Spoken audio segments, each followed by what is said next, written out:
കണ്ണീർ പ്രണാമം. കുസാറ്റ് ക്യാമ്പസ്.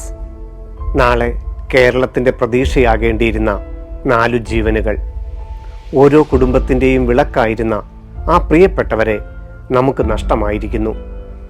ഇന്ത്യയിലെ തന്നെ ഏറ്റവും മികച്ച ഈ എഞ്ചിനീയറിംഗ് പ്രൊഫഷണൽ വിദ്യാഭ്യാസ സ്ഥാപനത്തിൽ ഇന്നലെ ഉണ്ടായ ദാരുണമായ അപകടത്തിൽ ജീവൻ പൊലിഞ്ഞ ഞങ്ങളുടെയും കുട്ടിയായിരുന്ന സാറ തോമസ്, അതുൽ, ആൻ റിഫ്ത റോയ്, അതുപോലെ ആൽബിൻ ജോസഫ് അടക്കമുള്ളവർക്ക് ബെർലിനിലെ അധ്യാപകരുടെയും കുട്ടികളുടെയും രക്ഷിതാക്കളുടെയും ആദരാഞ്ജലികൾ.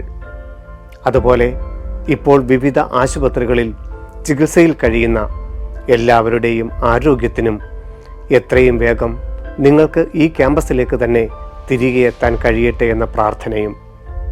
ഇന്നലെ ഗാനസന്ധ്യയിലെ തിക്കിലും തിരക്കിലും അമർന്നുപോയ നിസ്സഹായരായവരുടെ വേദന നമുക്ക് മനസ്സിലാക്കാൻ കഴിയുന്നതിനുമപ്പുറമാണെന്നറിയാം.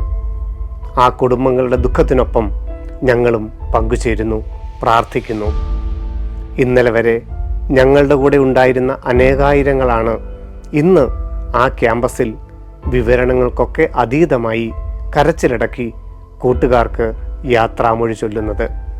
പ്രിയപ്പെട്ടവരെ, നിങ്ങൾ ഓരോരുത്തർക്കും ഈ സാഹചര്യത്തെ നിയന്ത്രിക്കുവാനുള്ള കഴിവ് ദൈവം നൽകട്ടെ. നമുക്കൊരുമിച്ച് ആ ആത്മാക്കൾക്ക് നിത്യശാന്തി നേരാം.